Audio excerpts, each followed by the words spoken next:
ကမ္ဘာရွှေဈေးကတော့မင်းညကအမေရိကန်နိုင်ငံရဲ့ဗန်ဒိုးနှုန်းဆုံးဖြတ်ချက်တွေထုတ်ပြန်ကြေညာပြီးတဲ့နောက်မှာတောက်လျှောက်ကိုစီအကျအားသာထားတွေ့ရပါတယ်။မနေ့ကဆိုရင်9000ဈေးတန်းဝန်းကျင်ကနေပြောတော့4800ဈေးတန်းဝန်းကျင်ထိတောက်လျှောက်ဈေးကျထားတွေ့ရပါတယ်။ဒီနေ့မနက်ခင်းမှာဆိုရင်4825ဈေးတန်းနဲ့ဈေးစဖွင့်လာခဲ့တာတွေ့ရပါတယ်ရှင်။ဒီနေ့ကတော့3လပိုင်း19ရက်နေ့ကြာသပတေးနေ့ဖြစ်ပါတယ်။ဆိုတော့ဒီနေ့အတွက်ကမ္ဘာရွှေဘယ်ထိတက်နိုင်တယ်ဘယ်ထိကျနိုင်တယ်နောက်ပြီးတော့ဘယ်ဈေးတွေကိုစောင့်ကြည့်ပြီးတော့မှအဝယ်ရောင်းလုပ်ရမယ်ဆိုတာကို analysis လုပ်ပေးသွားမှာဖြစ်ပါတယ်ရှင်။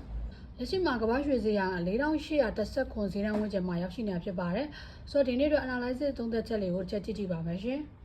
ဒီနေ့အတွက်အဓိကဆောင်ကြည့်ရမယ့်ဈေးရန်စုံတွေကိုတော့ဒီမှာဆွဲပြပေးထားပါတယ်။ဒါပေါ့နော်အောက်ဘက်မှာဆိုရင်အကြအဟန်တာအနေနဲ့4800ဒီဈေးရန်စုံကဒါ strong support အနေနဲ့တရှိနေတာဖြစ်ပါတယ်။ဆိုတော့ဒီ4800ဈေးတန်းရဲ့အောက်ကို H1 candle နဲ့ဖောက်နိုင်ခြင်းမရှိသေးဘူး။လက်ရှိချိန်မှာဆိုရင်ဒါဖောက်ဖို့စူးစမ်းနေရလဲတွေ့ရတယ်ပေါ့နော်။ဆိုတော့ဒီ4800ဈေးတန်းရဲ့အောက်ကိုဒါ H1 ရဲ့အကြကန်နေနဲ့ဖောက်ပြီးတော့မှပိတ်နိုင်ခဲ့မယ်ဆိုရင်ဈေးကတောက်လျှောက်ကိုအကြတွေအားသာနိုင်ပြီးတော့မှဒါ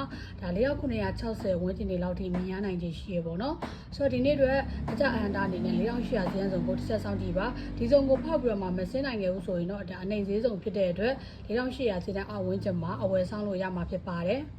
အရင်ရက်တွေကဆိုလဲကမ္ဘာရွှေကတောက်လျှောက်အကျအားသာထားတယ်မနေ့ကဆိုလဲကမ္ဘာရွှေစီအကျအားသာနိုင်တာဖြစ်တဲ့အတွက်ဘုယူကအယောင်းလိုက်ဖို့ပြောပေးခဲ့ပါတယ်ဆိုတော့ဒီနေ့မှလဲကမ္ဘာရွှေစီအတက်နဲ့အကျဆိုရင်အကျကပို့ပြီးတော့မှအားသာနိုင်တဲ့အနေထားလေးရှိရဲဆိုတော့ဒီနေ့မှဆိုလဲအမြင့်ဈေးတွေကိုစောင့်ပြီးတော့မှရောင်းရမှာဖြစ်ပါရဲ့ရှင်လောမှာဒီနေ့အတွက်စောင့်ကြည့်ရမယ့် resistance level အနေနဲ့ကတော့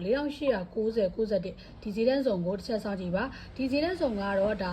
ဒီနေ့မနက်ခင်းပိုင်းမှာအမြင့်ဆုံးတက်ထားတဲ့ဈေးစုံတွေနဲ့တည်ရှိနေတယ်ဆိုတော့ဒီဈေးစုံရဲ့အထက်ကိုဖောက်ပြီးတော့မှမပိတ်နိုင်ခဲ့ဘူးဆိုရင်ဒီစုံကနေပြီးတော့မှပြန်ပြီးတော့မှကျလာနိုင်တဲ့အနေအထားလေးရှိရပေါ့နော်ဆိုတော့ဒီနေ့အတွက်ရောင်းဖို့အတွက်ဆိုရင်4800 စုံပေါ့နော်ဒီ4900ရဲ့အထက်တွေဈေးတက်လာတဲ့အခါမှာဒါအကျ reversal ဖြစ်လာတဲ့အချိန်မှာရောင်းလို့ရမယ့်အနေအထားလေးဖြစ်ပါရဲ့ရှင်မနေ့ကကြီးမားတဲ့ဈေးကွက်အပြောင်းလဲတွေဖြစ်ခဲ့ရဖြစ်တဲ့အတွက်ဒီနေ့မှဆိုတော့ဒီစုံ4900နဲ့4800စုံကြားထဲမှာစိုက်ဝေးသွားနေမယ့်အနေအထားလေးရှိရဲဆိုတော့ဒါအမြင့်ဈေးမှာရောင်းလိုက်အနေဈေးမှာပြန်ပြီးတော့မှဝယ်လိုက်နဲ့အဝယ်ရောင်းလုပ်ပြီးတော့မှအကျိုးမြတ်စာသွားလို့ရပါတယ်ရှင်